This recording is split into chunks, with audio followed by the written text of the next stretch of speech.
अध्यक्ष महोदय, खरं तर 293चे अनेक प्रस्ताव आज एकत्र झालेत. अध्यक्षांनी पटोले साहेब ऑलरेडी डिक्लेअर करून गेलेले आहे की सगळे प्रस्ताव एकत्रितरित्या चर्चेला आहेत. आता जे तालिकेवर अध्यक्ष आहेत ते जोपर्यंत वेगळा निर्णय देत नाही तोपर्यंत माझ्यासारखा माणूस तरी असं समजून चालेल की तिथून चेअरनी जे सांगितलंय ते खरं आहे. अध्यक्ष महोदय, जलसंपदा विभागाचा विषय आहे. आजचीच घटना माझ्या मतदारसंघात घडलेली. मगरपट्ट्याच्या मागच्या बाजूला जलसंपदाचा कॅनॉल फुटलेला आहे आणि संपूर्ण मगरपट्टा परिसराला तलावाचं स्वरूप आलेलं आहे. अधिकारी त्यांच्या परीनं त्या ठिकाणी प्रयत्न करतायत, बुजवायचा प्रयत्न चालू आहे, पण अनेकांच्या घरामध्ये पाणी घुसलं आहे. गेल्या 8 दिवसात ही घडलेली माझ्या मतदारसंघातली दुसरी घटना आहे.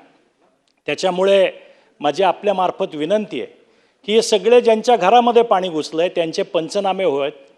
का तो कॅनल फुटला आणि एवढं करोडो लिटर पाणी वाया गेलं. एका बाजूला आपण असं सांगतोय की पुढच्या काळामध्ये पावसाचं प्रमाण हे महाराष्ट्रामध्ये कमी राहील, आपल्याला पाणी वाचवलं पाहिजे. दुसऱ्या बाजूला असा हलगर्जीपणामुळं जर करोडो लिटर पाणी वाया जाणार असेल तर अध्यक्ष महोदय याच्याकडं लक्ष देण्याची गरज आहे. मी आपल्या मार्फत शासनाला मागणी करतो की या सगळ्याची पाहणी करावी, चौकशी व्हावी. अधिकाऱ्यांचा याच्यामध्ये काही दोष नाही आहे, ते बिचारे तिथं काम करतायत, पण ज्या नागरिकांना याच्यामुळं त्रास झाला आहे त्यांना भरघोस अशी मदत त्या ठिकाणी शासनाने केली पाहिजे अशी माझी आग्रही मागणी आहे. अध्यक्ष महोदय, 28 जानेवारी 2026 हा या महाराष्ट्राच्या इतिहासातला अतिशय काळाकुट्ट दिवस, जो महाराष्ट्र कधीच त्यांच्या आयुष्यात ही 14 कोटी जनता विसरू शकणार नाही अशी तारीख म्हणजे 28 जानेवारी. त्या दिवशी या महाराष्ट्राच्या राजकारणातील अतिशय दैदिप्यमान असा तारा या क्षितिजावरून निखळला आणि आपल्यातून आपल्या सर्वांचे लाडके दादा, महाराष्ट्राचे दादा आपल्याला सोडून गेले. हे दुःख महाराष्ट्रातल्या 14 कोटी जनतेला आहे. उभा महाराष्ट्र हळहळला.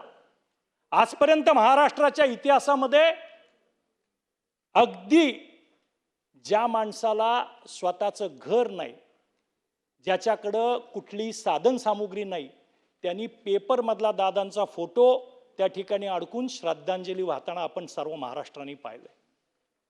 पण अशा वेळी आमच्या सगळ्यांच्या मनात, मी एकटा बोलतोय इथं आमदार म्हणून, पण इथं राष्ट्रवादीचे बसलेले सगळे आमदार जेवढे आहेत त्यांचंही आणि महाराष्ट्रातल्या 14 कोटी जनतेच्या मनामध्ये काही प्रश्न आहेत. आम्ही सर्वांनी आमच्या नेता सुनेत्रा वहिनी पवार यांच्या नेतृत्वाखाली मुख्यमंत्री साहेबांना निवेदन दिलं, चौकशी करायची मागणी केली.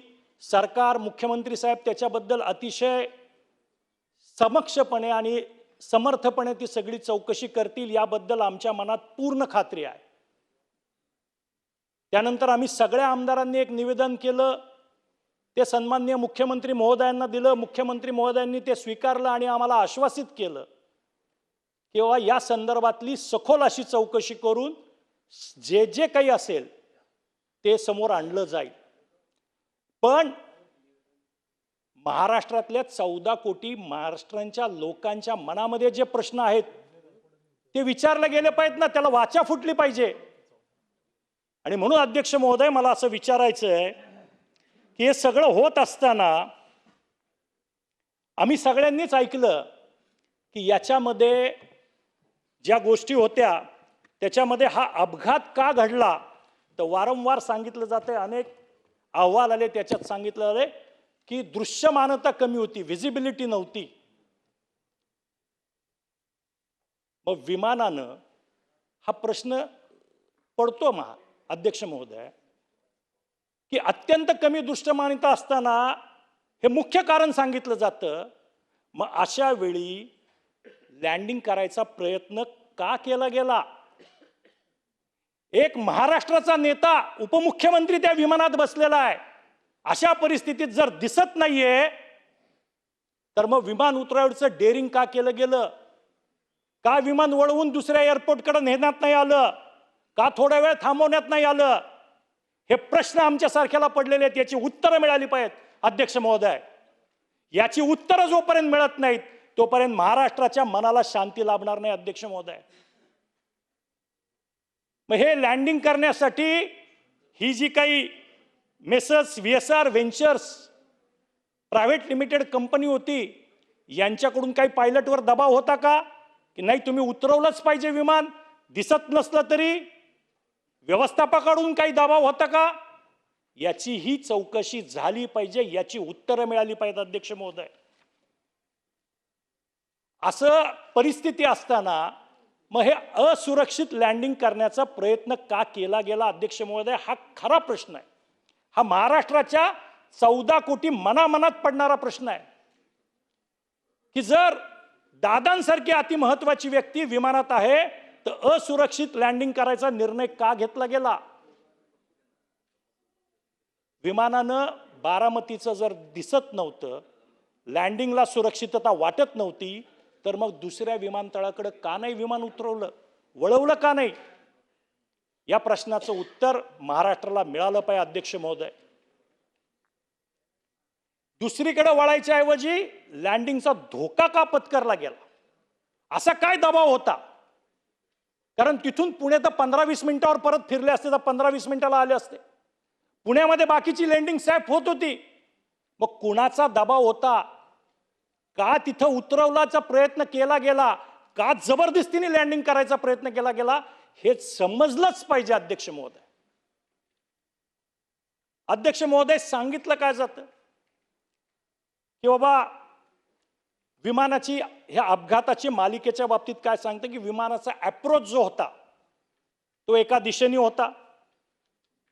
विमान रनवेच्या पासून विचलित झालं. काही लँडिंग होताना झाडाला किंवा इतर कशाला धडकलं गेलं. रनवेच्या डाव्या बाजूला ते गेलं, त्याच्यानंतर ते बाजूला कोसळलं आणि त्यानंतर विमानामध्ये आग लागली. ह्या सगळ्या गोष्टी सांगितल्या जातात, अनेक सगळ्यांनी ऐकल्यात, संपूर्ण महाराष्ट्राने देशाने हे सगळं पेपरमध्ये TV चॅनलवरती सातत्याने ऐकलं. याच्यावर अनेक दिवस चर्चा झाली. पण अध्यक्ष महोदय, या निमित्ताने काही प्रश्न आहेत. विमान मुंबईवरून बारामतीला जात होतं, त्याच्यासाठी विमानात जेवढं इंधन पाहिजे तेवढं होतं का त्याच्यापेक्षा अतिरिक्त भरलं होतं? मग अतिरिक्त इंधन जर भरलं असेल तर विमान डायव्हर्ट का नाही केलं? उतरवायचाच प्रयत्न का केला? रिपोर्टमध्ये हे कुठं आलंय का की इतक्या लिटर किंवा इतके गॅलन जे काही परिणाम असेल, आता आम्ही सगळे लेमॅन आहोत, पायलट क्षेत्रातले किंवा विमान क्षेत्रातले तज्ज्ञ नाही, आमदार म्हणून काम करतोय. पण जर इतकं गॅलन, त्याला परिमाण असतं गॅलनचं, इतकं गॅलन फ्यूल भरलं पाहिजे, इंधन भरलं पाहिजे, तर नक्की किती होतं? कमी होतं, बरोबर होतं का अतिरिक्त होतं?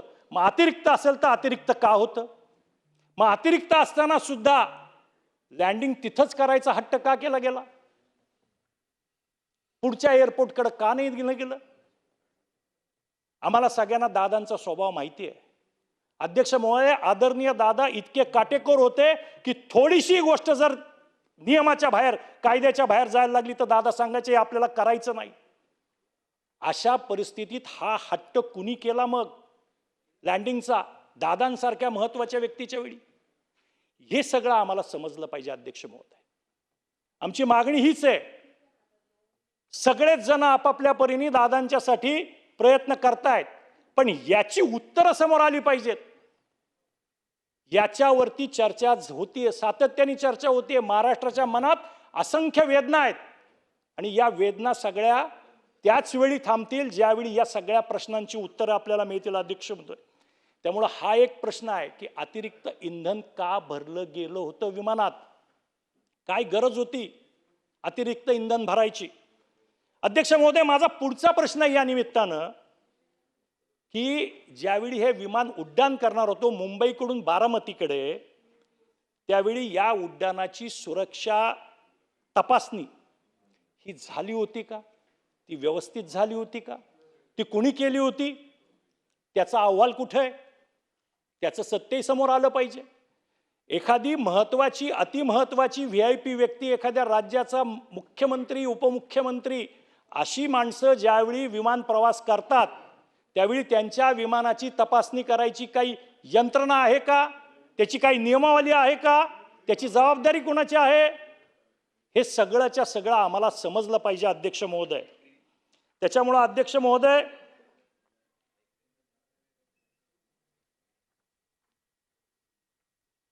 कुठलंही विमान ज्यावेळी उड्डाण करतं त्यावेळी त्या विमानाला उड्डाणासाठी पात्र ठरवणारी जी काही एक AME एअरक्राफ्ट मेंटेनन्स इंजिनियर हे असतात. या उड्डाणाला पात्र ठरवणारा AME कोण होता? त्याचं नाव काय? कुठला व्यक्ती होता की ज्यांनी हे क्लिअर केलं की हे विमान उड्डाणासाठी योग्य आहे? त्याचं नाव का समोर येत नाही? कोण हा इंजिनियर कोण आहे? एअरक्राफ्ट मेंटेनन्स इंजिनियर कोण आहे हे महाराष्ट्राला कळलं पाहिजे ना अध्यक्ष महोदय. विमान तेच होतं की शेवटच्या क्षणी विमान बदललं? कुठल्या विमानाला क्लिअरन्स दिला होता? कुठल्या विमानाची तपासणी झाली होती? हे सगळे गोष्टी ज्या आहेत या सगळ्या आमच्या मनामध्ये शंका करतायत अध्यक्ष महोदय. त्याच्यामुळं या सगळ्या गोष्टीचे अहवाल समोर आले पाहिजे, डिटेल अहवाल समोर झाले पाहिजेत आणि याची सखोल चौकशी झाली पाहिजे अध्यक्ष महोदय. अध्यक्ष महोदय, सगळ्यात महत्त्वाची गोष्ट जी आम्हा सगळ्यांच्याच मनाला पटत नाही, या महाराष्ट्रात सकाळी 6 वाजता कुठल्या रस्त्यावर ट्रॅफिक जॅम होतं? आम्ही अनेक वेळा मुंबईमध्ये आलोय अधिवेशना. मुंबई आमचं घर नाहीये, मी पुण्याचा आहे, पण मुंबईमध्ये अधिवेशनाच्या निमित्तानं राहतो. सकाळी 6, 6:30, 7, 7:30 पर्यंत मुंबईमध्ये कुठेही पीक आवर नाहीत, कुठेही ट्रॅफिक जाम होत नाही. मग जे नियोजित या विमानाचे पायलट होते ते असे कुठल्या ट्रॅफिक जॅम मध्ये अडकले होते की त्यांना बदलावं लागलं? शेवटच्या क्षणी हा क्रू बदलला का गेला? हा कुणाच्या आदेशाने बदलला गेला? कंपनीच्या कुणी हे आदेश दिले की क्रू बदलायचा आहे? याची सगळ्याची शहानिशा झालीच पाहिजे आणि याची सगळ्याची माहिती आम्हाला मिळाली पाहिजे अध्यक्ष महोदय. कारण सकाळी 6 वाजता वाहतुकीच्या मध्ये पायलट अडकले आणि त्याच्यामुळं नवीन पायलट आणि क्रू बदलण्यात आला. हेच मुळी संशयास्पद वाटतंय.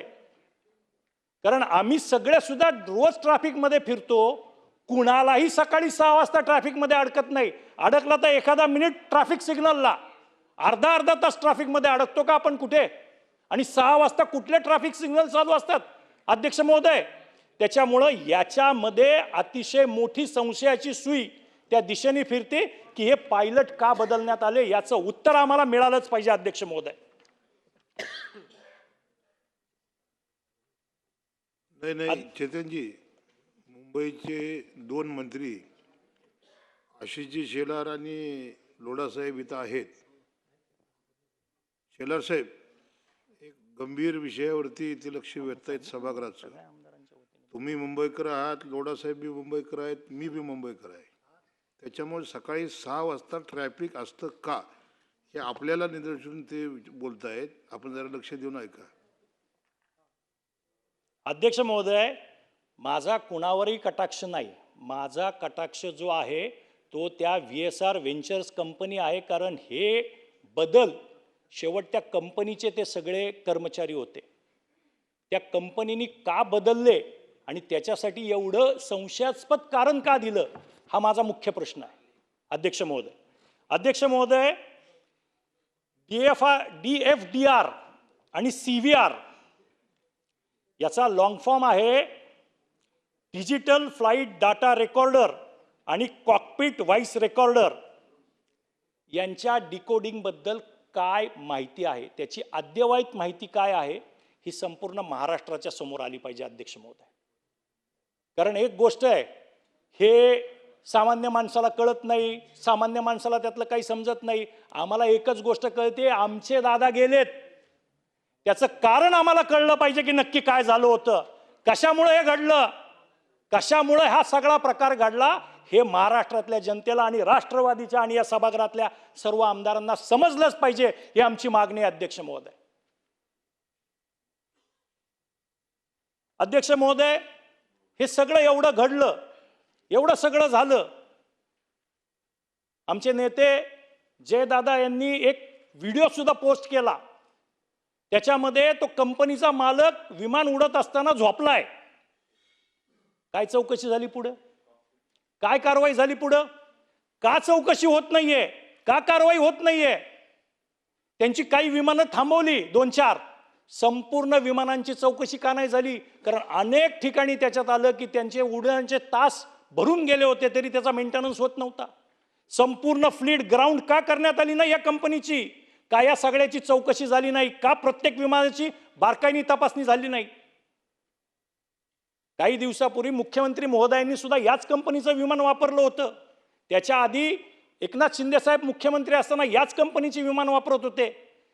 एवढ्या महत्त्वाच्या व्यक्ती या विमानातून प्रवास करतात, तरी सुद्धा यांच्याकडं जर मेंटेनन्समध्ये एवढी दिरंगाई हलगर्जी होत असेल, तर यांच्यावरती कारवाया का होत नाहीयेत अध्यक्ष महोदय?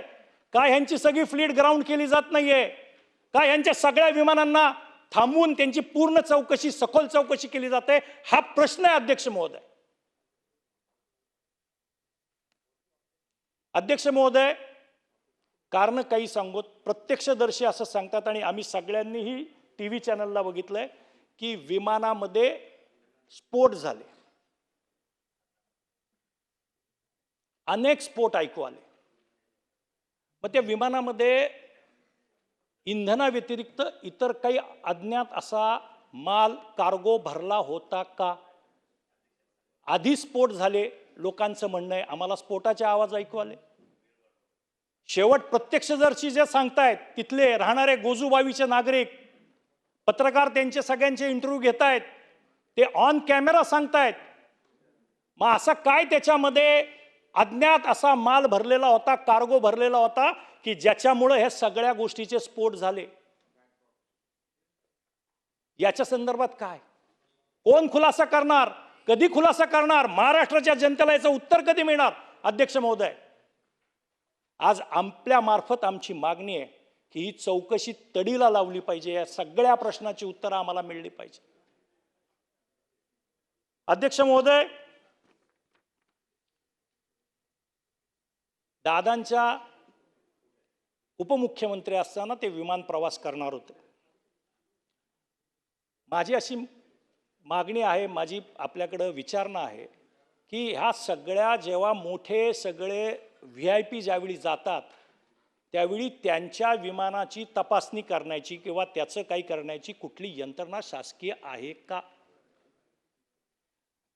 असल्यास अजितदादांचं विमान ज्यावेळी नियोजित हा प्रवास करणार होतं, त्यावेळी सरकारी यंत्रणांनी त्या सगळ्याची तपासणी केली होती का?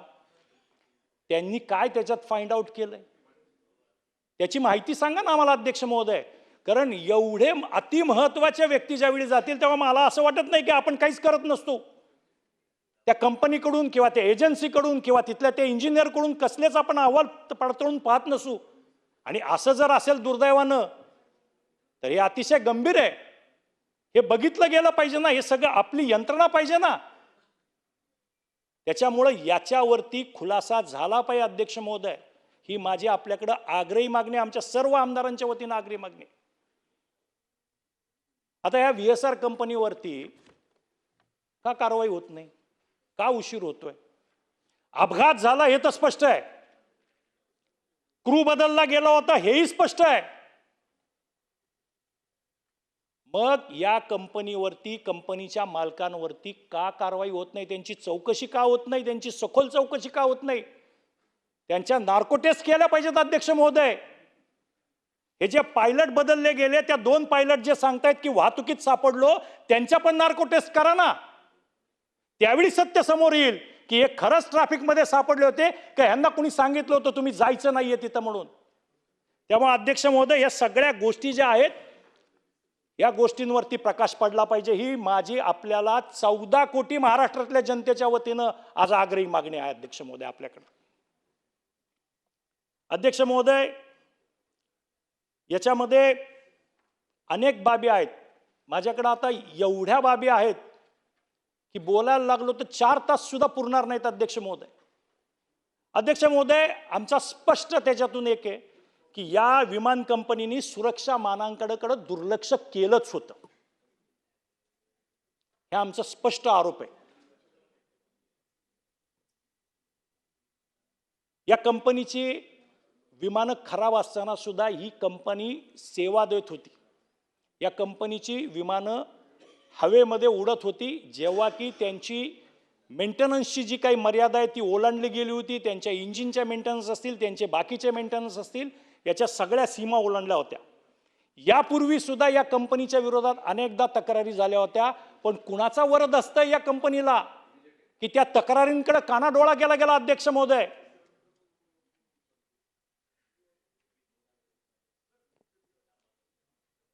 एव्हिएशन सर्टिफिकेट असतं की तुमचं विमान फिट आहे, वैध आहे की नाही ह्याच्या संदर्भातलं.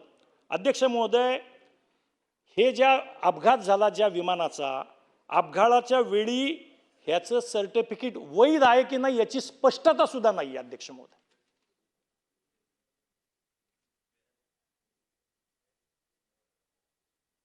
फिटनेस प्रमाणपत्र जे पाहिजे ते फिटनेस प्रमाणपत्र इंजिनियर्सवर कंपनीने दबाव तर दिला नव्हता ना की फिटनेस सर्टिफिकेट दे, कारण त्याची मेंटेनन्सच झाला नव्हता तरी फिटनेस सर्टिफिकेट कसं काय? मग या कंपनीच्या मालकांनी दबाव आणला होता का इंजिनियर्सवर की तुम्ही खोटं बनावट बोगस सर्टिफिकेट द्या, आमचा धंदा चालला पाहिजे? अरे तुमचा धंदा झाला, पण इथं महाराष्ट्राचं किती आणि देशाचं नुकसान झालं. सुरक्षा नियमांचं उल्लंघन तर ही कंपनी वारंवार करत होती. खराब हवामान असताना तर ATCने सांगितलं पाहिजे की तुम्ही लँडिंग करू नका, तरी लँडिंगचा प्रयत्न. जर आपल्याला सगळ्यांना माहिती आहे क्लिअरन्स दिला गेला नाही तर विमानाचं लँडिंग होत नाही, उड्डाण होत नाही, लँडिंग होत नाही. समजा मुंबईत हवामान चांगलं होतं असं गृहीत धरू, पण बारामतीला हवामान चांगलं नव्हतं, तर मग ही परमिशन कशी काय दिली गेली? ग्राउंडवर जे काम करत होते त्यांनी सुद्धा ही परमिशन कशी दिली, हा पण एक मोठा प्रश्न तयार होतो. अध्यक्ष महोदय, त्यांना माहिती होतं की विमानात प्रवासी कोण आहेत, कुठल्या कंपनीचं विमान येत आहे, हे असताना सुद्धा ही परमिशन कशी दिली गेली याचाही खुलासा झाला पाहिजे, याचाही शोध लागला पाहिजे, याचाही तपास झाला पाहिजे. अध्यक्ष महोदय, आता इतक्या तक्रारी आल्यात तरी सुद्धा आपण मात्र त्या कंपनीवरती का मेहरबान आहोत हे आम्हाला कळत नाही. असं घडल्या पहिल्यांदा त्या कंपनीला ब्लॅकलिस्ट करायला पाहिजे होतं आणि मग चौकशी झाली पाहिजे होती. पहिल्यांदा त्यांना ब्लॅकलिस्ट करायला पाहिजे होतं. अध्यक्ष महोदय, पण अद्याप सुद्धा त्या कंपनीला ब्लॅकलिस्ट केलेलं नाही. अद्यापही ती कंपनी सर्व्हिस पुरवते. अजून कुणाचा जीव जाण्याची वाट बघताय का आपण? परत काही हादसा घडला, घातपात झाला, अपघात झाला तर कोण जबाबदार? अध्यक्ष महोदय, त्याच्यामुळे या सगळ्या गोष्टीमध्ये लोकांच्या मनात विविध प्रश्न आणि संशयाचं हलकल्लोळ झालेला आहे. याची उत्तरं आम्हाला मिळली पाहिजे. आता हा एक झाला सगळा कंपनीचा भाग. याच्यामध्ये हा खरंच अपघात आहे की घातपात आहे याच्याही काही संशयास्पद बाबी आहेत. अध्यक्ष महोदय, पहिली गोष्ट, तपासाला विलंबच का होतोय? एखाद्या गोष्टीच्या तपासाला विलंब व्हायला लागला की लोकांच्या मनात असं यायला लागतं की याच्यामध्ये कुठेतरी काळबेरा आहे. त्याच्यामुळं तपासाला विलंब का होतोय हा प्रश्न सगळ्यांनाच पडतोय. अध्यक्ष महोदय, सुनेत्रा वहिनींनी आणि पार्थ दादांनी आम्हाला दादांच्या त्या प्रवासातल्या ज्या काही दादांच्या वस्तू होत्या त्या दाखवल्यात. आम्ही सगळेच आमदार देवगिरी बंगल्यावर होतो. दादांचे मोबाईल सुस्थितीत आहेत, फुटलेत, स्क्रीन फुटल्यात. जर मोबाईल सुस्थितीत आहेत तर अतिशय सेफ ठेवण्यात आलेला ब्लॅक बॉक्स खराब झाला, याच्यावर कुणी विश्वास ठेवा? शेमडं पोरगं पण ठेवणार नाही. अध्यक्ष महोदय, जर म्हणजे दादांचे मोबाईल, आणि आम्ही सगळे ते मोबाईल ओळखतो, दादांकडे जेवढे मोबाईल होते, दादांच्या हातातलं घड्याळ सुस्थितीत आहे आणि तुम्ही सांगताय ब्लॅक बॉक्स जळाला. कोण विश्वास ठेवणार अध्यक्ष महोदय याच्यावर? आणि कसा विश्वास ठेवावा महाराष्ट्राने? त्यामुळे या सगळ्याचं सखोल चौकशी होऊन हे आमच्या समोर आलंच पाहिजे अध्यक्ष महोदय. हे आमच्या सगळ्यांची आग्रही मागणी आपल्याकडं. रडार सिग्नल वरून काही वेळ विमान गायब झालं होतं. कसं झालं? रडारशी सिग्नल का गायब झाले? असं काय घडलं की रडारवरून विमान गायब झालं? काही मिनिटं झालं त्याच्यापूर्वी काय घडलं होतं असं नक्की?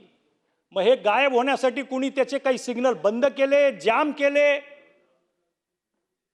काय केलं अध्यक्ष महोदय? आम्हाला त्यातलं काही फारसं कळत नाही.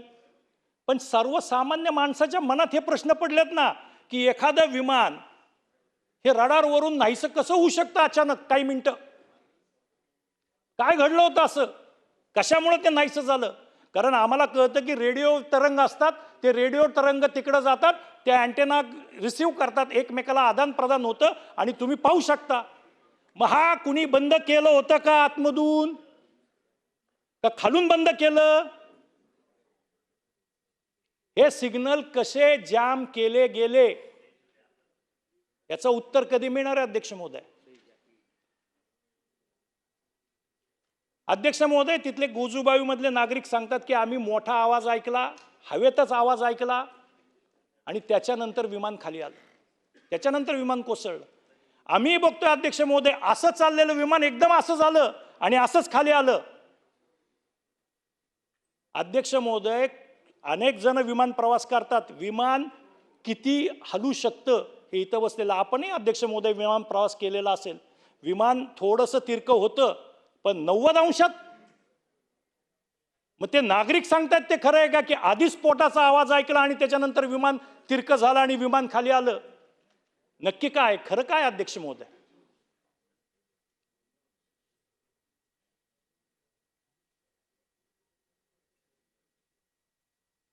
त्यामुळं अध्यक्ष महोदय, तिथं प्रत्यक्षदर्शी जे आहेत, साक्षीदार जे आहेत आणि आत्ता जे समोर येते त्याच्यामध्ये तफावत आहे. त्यांच्या जबाबात आणि याच्यात सगळ्यात तफावत येते. ही तफावत काय येते? आपल्या तपास यंत्रणा वेगळं सांगतायत, प्रत्यक्षदर्शी वेगळं सांगतायत, नागरिक वेगळं सांगतायत, एअरपोर्टच्या शेजारी राहणारे वेगळे सांगतायत. ह्या सगळ्या गोष्टी वेगवेगळ्या प्रकारे समोर येत आहेत आणि त्याच्यामुळे संशयाचं धुकं अधिक दाट होत चाललेलं.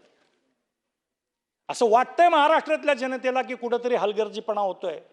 तो प्रशासनाचा होतोय, पोलिसांचा होतोय, सगळ्यांचाच होतोय, अशी एक शंका आज महाराष्ट्राच्या मनामध्ये घर करू लागलेली आहे. आणि त्याच्यामुळे याचा तपास लवकर व्हावा, विलंब होऊ नये आणि जे सत्य आहे ते समोर आलं पाहिजे. जोपर्यंत आम्हाला आमच्या नेत्याच्या या अपघाताचं सत्य कळणार नाही तोपर्यंत आम्ही शांत बसणार नाही अध्यक्ष महोदय. आम्ही तो लढा शेवटच्या क्षणापर्यंत देत राहू, शेवटच्या श्वासापर्यंत देत राहू. पण आमच्या समोर सत्य आलंच पाहिजे अध्यक्ष महोदय, ही आमची आग्रही मागणी आहे. खरं तर आम्ही मुख्यमंत्री महोदयांकडे याचा CBI कडून तपास व्हावा याची मागणी पूर्वच केलेली आहे. पण गरज पडल्यास आंतरराष्ट्रीय तपास यंत्रणा, ज्याला आपण NTSB म्हणतो, त्यांना सुद्धा पाचारण केलं जावं, त्यांच्या सगळ्या तज्ज्ञांची मदत घेतली जावी आणि नक्की काय घडलं होतं आणि कशामुळे हे घडलं याच्यावरती प्रकाश पडलाच पाहिजे. याची संपूर्ण सखोल चौकशी होऊन आमच्या पुढे सगळं आलंच पाहिजे, हे आमची आपल्याकडं आग्रही मागणी. खूप साऱ्या गोष्टी त्याच्यामध्ये बोलता येईल. तांत्रिक विश्लेषण झालं पाहिजे, फॉरेन्सिक ऑडिट झालं पाहिजे, सायबर अँगल होता का त्याच्यामध्ये, काय एखादा सायबर अटॅक होता का याची माहिती आम्हाला मिळली पाहिजे. त्याचप्रमाणे या सगळ्यामध्ये हे धागेदोरे कुठे आहेत याची माहिती घेतली पाहिजे. देशात आहेत, देशाबाहेर आहेत, आंतरराष्ट्रीय आहेत, काय नक्की आहे हे कळलं पाहिजे ना अध्यक्ष महोदय. महाराष्ट्राने एक मोठा नेता गमावला आहे. महाराष्ट्राचा उद्याचा उशक्काल आपण गमावलेला आहे. हे समोर आलं पाहिजे अध्यक्ष महोदय. आणि या सगळ्यासाठी आपण सर्वांनीच मिळून, या सभागृहांनी मिळून प्रयत्न केले पाहिजेत असं मला वाटतं. अध्यक्ष महोदय, खूप साऱ्या गोष्टी आहेत, पण आम्हाला असं वाटतं की हे सगळे जे अहवाल आलेले आहेत त्या अहवालावरती तज्ज्ञ चर्चा करतायत, त्याची कारणमीमांसा करतायत, पण अनेक गोष्टी या सामान्य बुद्धीला सुद्धा पटत नाही तो. म्हणजे एक साधी गोष्ट आहे की आम्ही ज्यावेळी बघतो की दादांनी घातलेलं जॅकेट सुद्धा अर्ध जळलेलं आहे, अर्ध आहे, तर ब्लॅक बॉक्स संपला आणि त्याच्यातून आता काही डेटा रिकव्हर करता येत नाही, तो परदेशात पाठवावा लागतोय. याच्यावर विश्वास नाही बसत अध्यक्ष महोदय. त्यामुळे शेवट ही न्यायाची आणि सत्याची लढाई आहे आणि ही न्यायाची आणि सत्याची लढाई आम्ही लढत राहू. जोपर्यंत आमच्या नेत्याला न्याय मिळत नाही, आमच्या समोर सत्य येत नाही, तोपर्यंत आम्ही कुणी थांबणार नाही अध्यक्ष महोदय.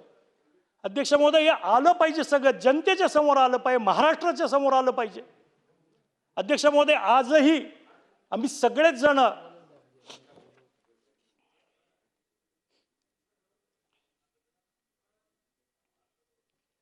या प्रतीक्षेत आहोत. या महाराष्ट्राच्या मनातल्या प्रश्नांना उत्तरं मिळतील आणि आमच्या दादांना न्याय मिळेल. धन्यवाद.